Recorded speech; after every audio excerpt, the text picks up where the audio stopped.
SIR নিয়ে supreme কোর্টে ছিল মামলার শুনানি, তৃণমূল কংগ্রেসের করা মামলার শুনানি। আর সেই শুনানিতে গুরুত্বপূর্ণ পর্যবেক্ষণ সুপ্রিম কোর্টের। বলা হলো যে এসআইআর নিয়ে আপনারা তো ভয় পাচ্ছেন কেন? দেখে মনে হচ্ছে এই প্রথম দেশে ভোটার তালিকা সংশোধন করা হচ্ছে। ইতিমধ্যেই নির্বাচন কমিশনকেও নোটিশ দেওয়া হয়েছে এবং তৃণমূল কংগ্রেসকেও হলফনামা জমা দেওয়ার নির্দেশ দেওয়া হয়েছে। হ্যাঁ, আমাদের দলও কোর্টে গেছে, ডিএমকে যেমন গেছে, অন্যান্য রাজনৈতিক দলেরাও গেছে। আমরা অল ইন্ডিয়া তৃণমূল কংগ্রেসের থেকে মানুষের হয়ে আমরা বিচার চেয়েছি। এত শর্ট টাইমে এসআইআর হতে পারে না।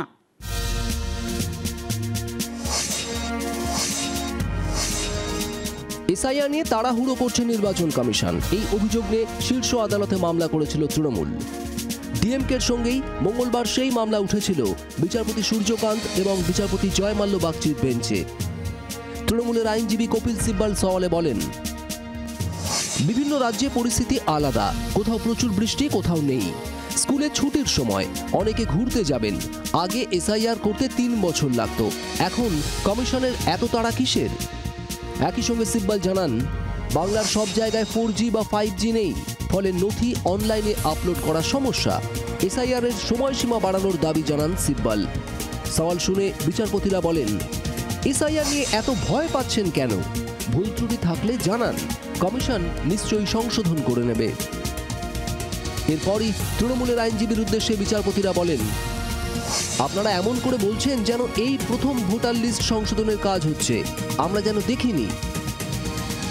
তামিলনাড়ু এবং পশ্চিমবঙ্গের ক্ষেত্রে নোটিশ ইস্যু করেছে সুপ্রিম কোর্ট।